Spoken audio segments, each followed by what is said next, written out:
Սոսիա հեռուստատեսության եթերում իր աշխատանքն է սկսում լուրեր լրատվականը, բարև ձեզ։ Փետրվարի վերջերին արդեն գարնան շունչ էր նկատվում, սակայն գյուղատնտես Վարդան Էլիազյանը խորհուրդ է տալիս չշտապել, սերմը հողը գցել, ամեն ինչ պետք է կատարել իր ժամանակին, ագրոտեխնիկական բոլոր կանոններին համապատասխան եւ որակյալ բերք կստանաք։ 2016 թվականի գարունը սովորականից շուտ է սկսել, երևի կարելի ասել տարի մի 10-15 օր առաջ է։ Սակայն դա չի նշանակում, որ պետք է շտապել սերմը հողը դնել, ասում է գյուղատնտես Վարդան Էլիազյանը։ Թեև փետրվարից գարնան շունչ է նկատվում, եղանակը բավականին տաքացել է, միևնույն է ամեն ինչ իր ժամանակն ունի։ Կապանը որպես կանոն նկատել են, որ գյուղացիները շտապում են գարնան գյուղատնտեսական աշխատանքները շուտ ավարտեն, բայց օրինակ կարտոֆիլը ներքին գոտում խորհուրդ եմ տալիս հանել ապրիլի մարտի 10-ից հետո,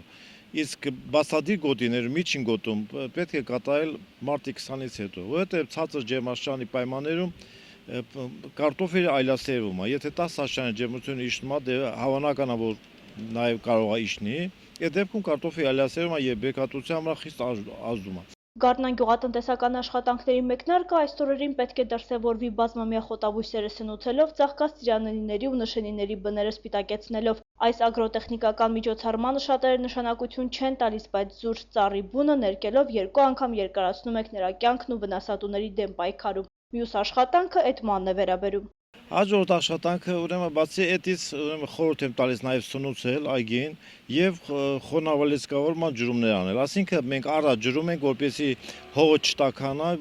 եւ ծաղկման process-ը ձգձգելու նպատակով։ Եղանակային պայմանները տարածաշրջանի համար բարենպաստ են, ասում է Վարդան Էլիազյանը, հետևում է օդերևութաբանների կանխատեսումներին ու բազմափորձ գյուղատնտեսի կարծիքով, եթե այսպես շարունակվի, չենք ասի, որ եղանակը այս տարի գյուղացու կողմից չի լինի։ Եթե ջրով իհարկե մենք լիվ ապահովված լինենք, մեր տարածաշրջանի համար ես դրական եմ համարում ջերմաստիճանի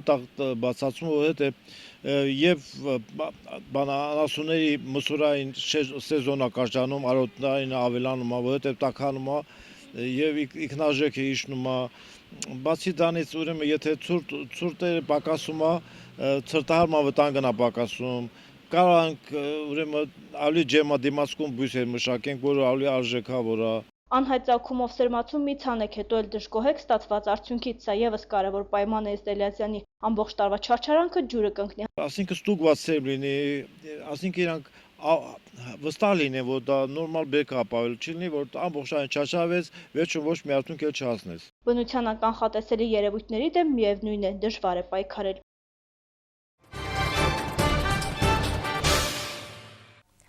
Սյունիքի համայնքում մի քանի օր է արդեն մկների դեմ պայքար է մղվում, ջերմաստիճանի կտրուկ բարձրացումը նպաստել էր կրծողների բազմացմանը։ Նախորդ շաբաթ Մարզպետարանի գյուղատնտեսության և բնապահպանության վարչությունից համայնքին 10 կիլոգրամ մկնդեղ են հատկացրել, համայնքում վստահ են աշնանացանի բերքը դեռ հնարավոր է փրկել։ Սյունիքի համայնքում մի քանի օր է արդեն խոթարքների ու աշնանացանի դաշտերի վրա երեկոյան սատկած մկներ են հայտնվում, մկնդեղը իր գործն արել է։ Ագրարներ կային սատկած, մի քանի հատ, մի հատ էլ աղվես կար, վերցանք շպտանք։ Որ այս տարի կրծողների աննախադեպ աճ է նկատվում Սյունիքի համայնքում, պատմել էինք նախորդ տեսանյութերում։ Մարզպետարանի գյուղատնտեսության և բնապահպանության վարչության պետից տեղեկացել էինք, որ գյուղատնտեսության նախարարության կողմից աշնանը մարզին ռադիոֆակում տեսակի 305 կիլոգրամ մկան դեղ է տրամադրվել։ Այն հատկացվել է միայն Սիսիանի ու Գորիսի 17 համայնքներին։ Իսկ Ապանի տարածաշրջանին մկնդեղ կհատկացվի տարածքներում համապատասխան մասնագետների ուսումնասիրությունից հետո, նշել էր Սամվել Թանգյանը։ Սյունիքի համայնքի ղեկավարը օրերս տեղեկացրեց, մարզպետարանից 10 կիլոգրամ մկան դեղ են ստացել։ Մեկ շաբաթ առաջ մենք ստացել ենք թունանյութը, արդեն պատրաստ վիճակում այս պահին գյուղապետարանում դեղը ունենք, ցանկացողներին, ոչ թե ցանկացողներին մենք ժամանակ կանչում ու պարտադրում ենք, որը իրոք իրան դաշտերում պետք է պայքարի աշխատանքներ կատարվեն։ Ես ինքս զանգեցի պարոն Թանգյանին, որ իրոք խնդիր կա, խնդիրը պետք է այդ խնդիրը նորմալ ձևով լուծվի։ Մինչ մկնդեղը տեղ հասնի, կրծողներն արդեն իրենց գործը տեսել են, բները փորված են, սերունդը բազմանում է, սպասում են, որ հենց ցորենու հաս կբարձրանա, հյութալի արմատների համը ճաշակեն։ Հողագործությամբ զբաղվող Արմեն Աբրահամյանի կարծիքով դեռ հնարավոր է դաշտերի բերքը փրկել։ Սյունիքի գյուղապետարանից օրերս է մկնդեղ ստացել, առաջին տարին չէ, որ կրծողների դեմ պայքար է տանում, մկների ձեռագիրն էլ լավ գիտի։ Համեմատած նախանցած անցած տարվա այս տար աբսուրդ է, ես սալատես բան չեմ տեսել։ Օրինակ մեկ է ձեթը խառնում ենք, սարքում մի օր պահում, հաջորդ օր անում ենք։ Արդյունավետ է էլի։ Արդյունավետ հա դա ամենաուժեղ դեղում է։ Ինչ ընտանիք է, այնտեղ իրանք ցինակ ունեն, իրանք զուգարան ունեն, իրանք ամեն ինչ ունեն, որ լցվում է, հետո իրանք իրենց համար նույնց տուն է սարքում հողի տակին։ Արմենի խոսքով 2 օր է արդեն չի կարողանում 9 հեկտար հողակտորը վերջացնել, գտալ առ գտալ, մկնդեղը ցորենի ու ձեթի հետ խառնված ցանվում է աշխատող բների վրա, որտեղ հողը թարմ է փորված, այնտեղ էլ աշխատող բներն են, ասում է։ Սյունիքի համայնքներում ընդհանուր առմամբ 200 հեկտար է խիստ վարակված կրծողներով, դրանք աշնանացանի խոթարակների դաշտերն են, մի մասն էլ բանջարանոցներ։ Համայնքի ղեկավար Սամվել Սարգսյանի խոսքով հատկացված 10 կիլոգրամ մկնդեղը կհերիքի անգամ 250 հեկտարը վարակազերծել։ Դրանից հետո արդյոք պատկերը չի կրկնվի։ Հավատացնում եմ ձեզ աշխատանքները, որ դուք արդեն նկարահանել ենք, շատ արդյունավետ է գնում եւ հավանական է, որ ոչ մի մուկ պայքարից հետո չլինի։ Այսինքն մկները դաշտ է մտնում, ասենք հարակից տարածքներից, այն խամերից, որտեղ ասենք չի վարվում, բան չարվում։ Իհարկե հիմա այս մեր այս հատվածում, որ այդ աշխատանքները որ արվում են, նաև այդ կողքի հատվածները, որտեղ ասենք չի վարվում, դա պայքարի աշխատանքներ կատարվել է։ Իսկ անասնատերերին հայտարարությամբ տեղեկացվել էր, որ դաշտերում մկնդեղ է ցանված, խոտածածկը կենդանիների համար եւս կարող է մահացու լինել։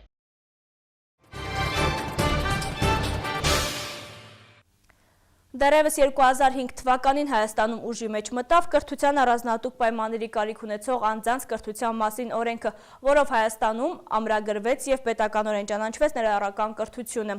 Հավասարը հավասարին շփվելու, կրթվելու իրավունք ունեն բոլորը եւ 2016 թվականին Սյունիքը կդառնա առաջին մարզը, որտեղ կանցնեն համընդհանուր ներառման։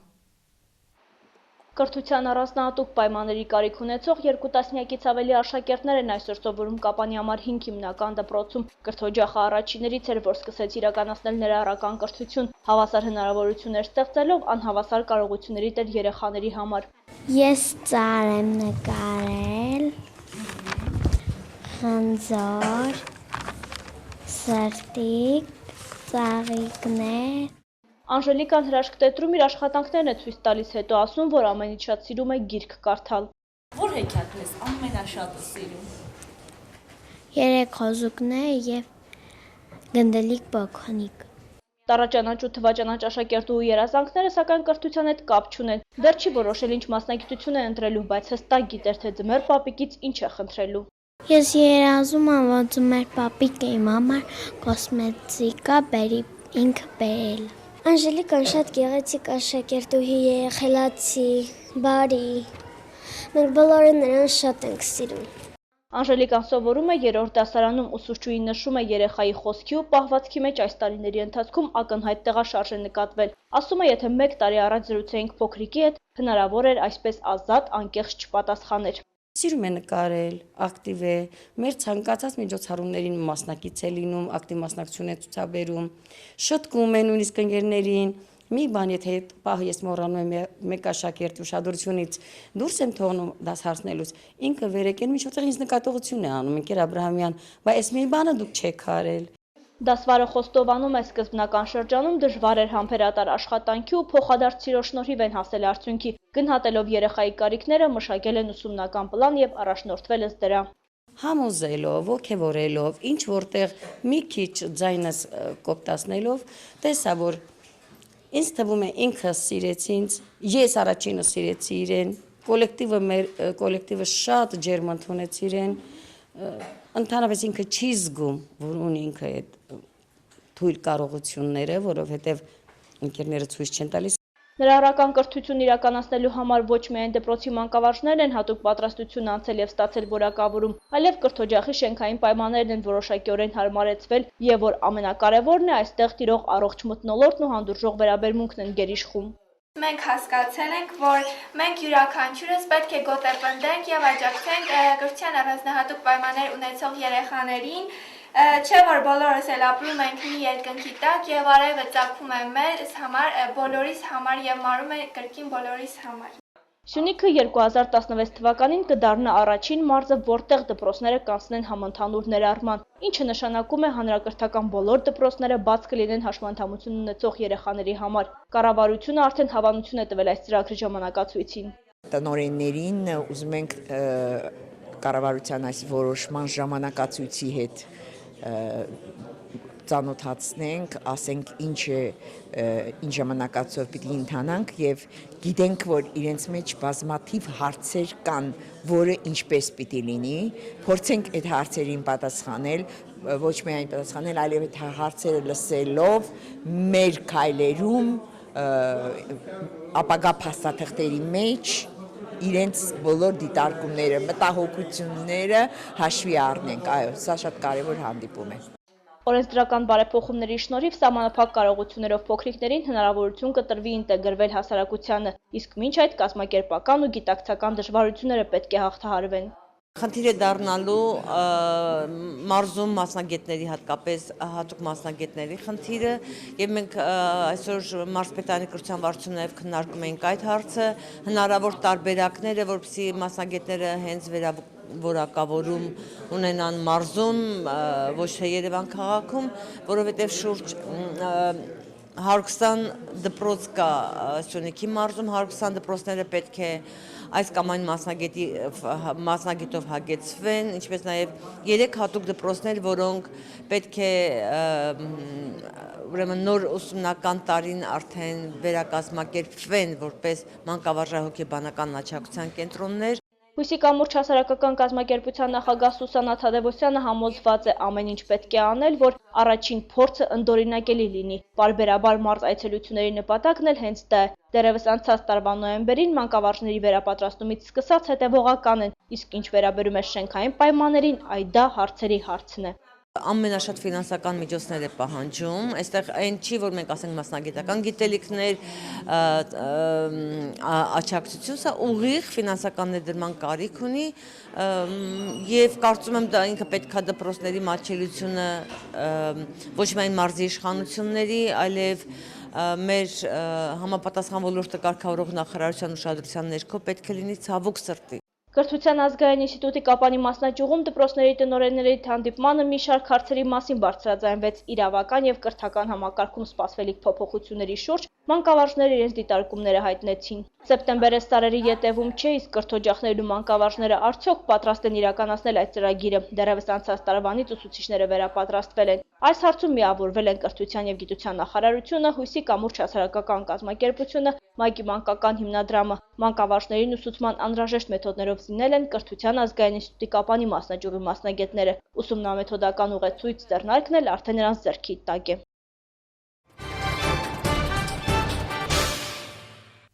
Իրավապաշտպան կազմակերպությունները ահազանգում են եվրոպական սահմաններում արգելափակված ներգաղթյալների վիճակը սկսում է վերածվել հումանիտար աղետի։ Քրդամետ կուսակցության առաջնորդը կոչ է անում կողմնակիցներին դուրս գալ հանրաքվեի ընդդեմ Թուրքիայի հարավ-արևմուտքի քաղաքներում գործող պարետային ժամի։ Թողարկման միջազգային լուրերը։ Եվրոպական սահմաններում արգելափակված ներգաղթյալների վիճակը սկսում է վերածվել հումանիտար աղետի։ Ոչ կառավարական իրավապաշտպան կազմակերպությունները ահազանգում են։ Առաջին հերթին տուժում են երեխաները, օրինակ հունական ճամբարում գտնվում է 10,000 մարդ, մինչդեռ այն նախատեսված է 1,500-ի համար։ Ներգաղթյալները այդտեղ փաստորեն հայտնվել են ծուղակում այն բանից հետո, երբ մի շարք Բալկանյան երկրներ եւ Ավստրիան հայտարարել են իրենց սահմաններով փախստականներին բաց թողնելու կարգի խստացման մասին։ Աթենքի գնահատականներով մինչև մարտի վերջը Հունաստանում ներգաղթյալների թիվը կհասնի 70,000-ի։ Եվրահանձնաժողովը առաջարկել է Հունաստանի ղեկավարությանը հատկացնել 700 միլիոն եվրո ժամանակավոր կացարաններ կառուցելու, բժշկական ծառայություններով ապահովելու եւ այլ անհրաժեշտ կարիքների համար։ Եվ Աթենքը, եւ Բրյուսելը, եւ ՄԱԿ-ը հույս է դնում են նաեւ կամավորների ու ոչ կառավարական կազմակերպությունների օգնության վրա։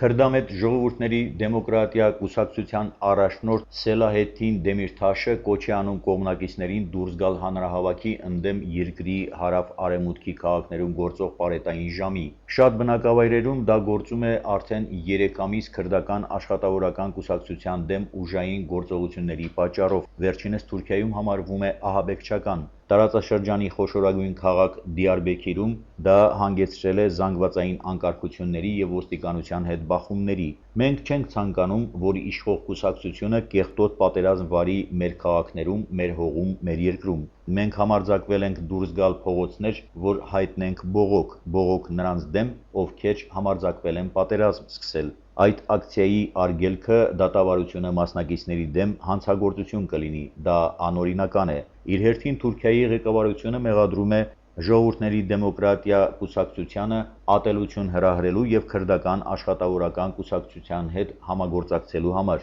Դուք երբևէ լսել եք, որ նրանք քննադատեն քրդական աշխատավորական կուսակցությանը զենք վերցնելու համար։ Նրանք խաղաղություն չեն ցանկանում, ընդհակառակը ահաբեկիչների հետ գործակցությամբ ցանկանում են Թուրքիան թաղել քաոսի մեջ, բայց դա մենք թույլ չենք տա։ Նախորյակին իշխանությունները չեղյալ են համարել պարետային ժամը Ջիզրա քաղաքում, որը նույնպես հիմնականում բնակեցված է քրդերով։ Սահմանափակումը այժմ գործում է միայն գիշերը։